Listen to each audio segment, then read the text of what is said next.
kurang lebih 24,4%. Atau kita langsung ke sini aja ya. Langsung saja Pak, kalau begitu. Jadi kita mulai dulu dari resumenya ya Pak ya, realisasi investasi triwulan pertama tahun 2025. Agak sedikit Pak. Sebelah sini aja ya. Agak maju dikit Pak, iya baik. Oke. Ke sana mungkin Pak, mohon maaf ya. Menghadap ke sana, Bapak di sebelah situ Pak, mohon maaf. Saya arahkan, iya mohon maaf ya. Ini mohon maaf ya Pak. Maklum ini sebenarnya tempatnya baru, jadi. Iya, silakan Bapak, iya. Jadi, nah kalau kita lihat memang alhamdulillah kita pencapaian dari target investasi triwulan pertama 2025 itu mencapai 465,2 triliun ya. Dan ini kurang lebih adalah 24,4% dari target 2025. Ini sangat sesuai dengan harapan kami. Dan yang paling penting memang ini peningkatannya adalah 15,9% dari year on year, dari tahun sebelumnya yang dimana adalah 401,5 triliun. Dan kalau kita lihat dari quarter to quarternya peningkatan 2,7% dibandingkan pada akhir tahun 2024 dari quarter terakhir. Dan yang paling penting lagi ya karena tujuan kita semua ini juga salah satunya adalah bagaimana penciptaan lapangan pekerjaannya. Nah penciptaan lapangan pekerjaannya, oh ya udah, berarti ininya kurang panjang nih. Jadi penciptaan lapangan pekerjaannya ini buat kami menjadi sangat penting.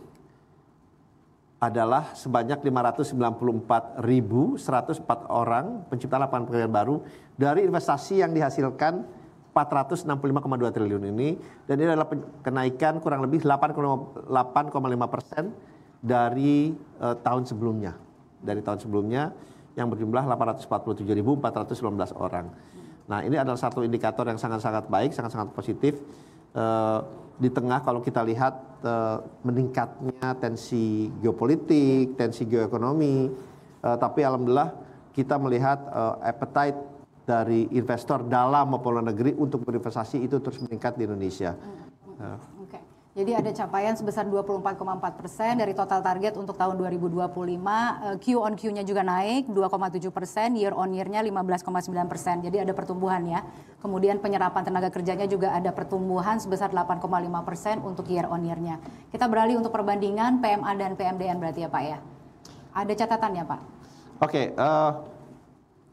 hal ini cukup menarik karena biasanya itu PMA-nya biasanya slightly lebih tinggi daripada PMDN-nya.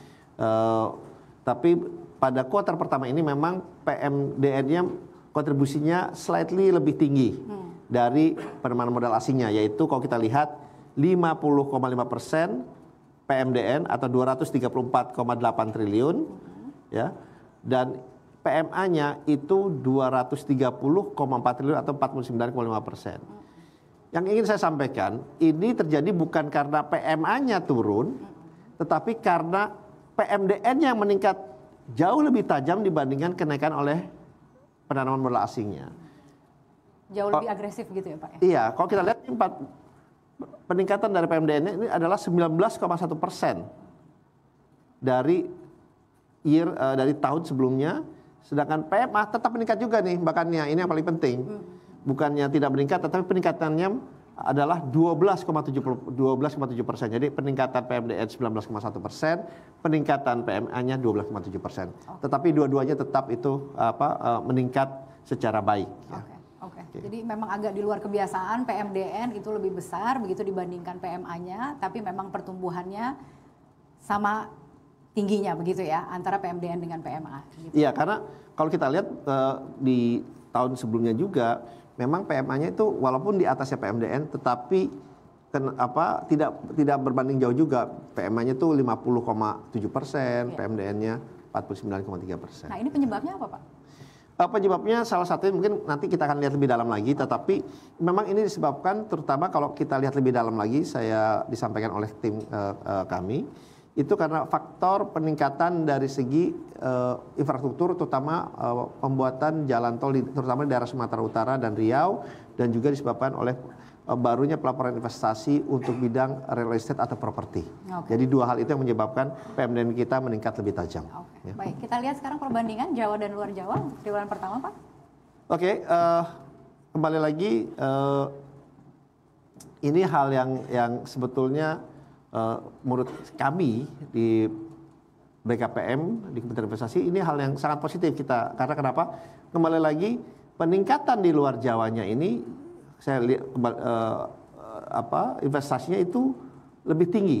Kalau peningkatan di luar Jawanya peningkatannya 17,4% atau 235,9 triliun dari totalnya itu merepresentasikan 50,7% total perbandingan antara Jawa dan luar Jawa. Ya, Jawanya tetap tumbuh juga, tetapi tumbuhnya kembali lagi luar Jawa 17,4%, di Jawa ini 14,3% timbangannya. Nah, oleh sebab itu pertumbuhannya yang di Jawa ini slightly lebih tinggi daripada pertumbuhan yang ada di Pulau Jawa atau ini 49,3% atau 229,3 triliun gitu. Jadi peningkatannya memang lebih tinggi dari segi persentasenya ya. Oke, berarti pemerataan ini kita bicara soal pemerataannya juga gitu ya Pak ya. Baik, top lokasi PMA dan PMDN untuk triwulan pertama tahun 2025 ini kita lihat ada pergeseran ya pemeringkatannya ya Pak ya.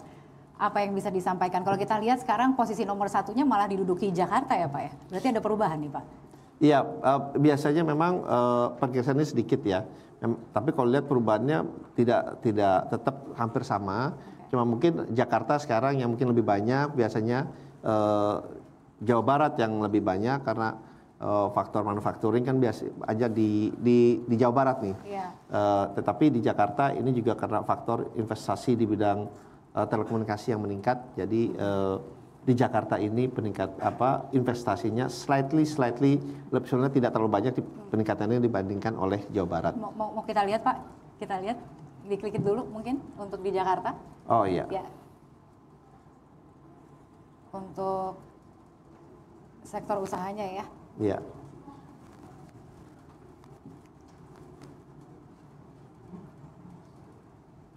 Oke, ini karena mungkin tempatnya baru.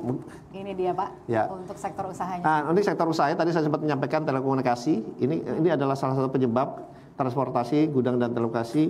Kenapa investasi di Jakarta itu meningkat lebih banyak, diikuti oleh jasa lainnya, perumahan kawasan industri dan perkantoran, juga perdagangan dan reparasi. Tetapi memang kontribusi terbesarnya adalah dari transportasi dan gudang serta telekomunikasi. Oke. Baik, kita lihat juga dari bidang usahanya ya, lagi-lagi Pak.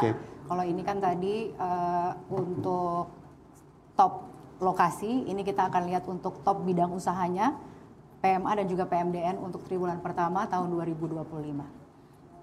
Oke, kalau kita lihat total investasi yang masuk ya, combining antara PMA dan PMDN di triwulan pertama ini masih didominasi oleh industri logam dasar, barang logam bukan mesin dan peralatannya, kurang lebih 14,5% atau 67,3 triliun. Yang kedua adalah transportasi, gudang dan telekomunikasi, ini 14,3 triliun, perbedaannya sangat-sangat sedikit, itu adalah 66,5 triliun. Kemudian pertambangan 48,6 triliun atau 10,4%, dilanjutkan dengan jasa lainnya 41 triliun atau 8,8%, dan perumahan atau kawasan industri dan perkantoran 37,5 triliun. Jadi ini 5 besarnya sektor yang memang terus bertumbuh dan terus berkembang dalam triwulan pertama, dan kami melihatnya tren ini masih terus berkelanjutan di kuartal berikutnya, bahkan di tahun-tahun ke depannya.